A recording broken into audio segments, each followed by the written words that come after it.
It's going to be. Shit's getting real. What I'm interested in is the other curve of the incremental and some strategic leaps in science and what we're learning with blood biomarkers, what we're learning with early detection. And what I worry about is that the science may actually evolve faster than our ability to accept it. I think that a lot of people feel stigma when they go out and begin thinking about early screening. And I'm interested in whether or not what we need to do, let's just take the money side off of it, but if we have opportunities driven by science and research and whatnot that are just very different today than just a few years ago, can't that help change the burden curve?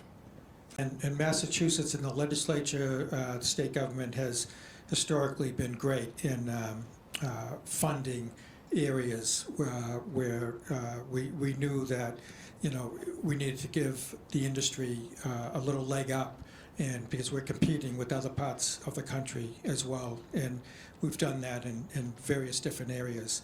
In that, what's interesting to me, and again, this is me editorially, I'm not an expert on this, but it seems to me very, very important because one of the things that you talk to Americans about why they worry about disclosure or records of results in a early screening or diagnosis is, going back to the era of, any pre-existing conditions. Are our rights or, the kind of health standards that we had potentially going to collapse around old standards? And if that material is, so I've talked to a lot of people about it. It's one of the concerns they have, and you want to say, hey, don't worry about that, we're past that, but they do worry about that.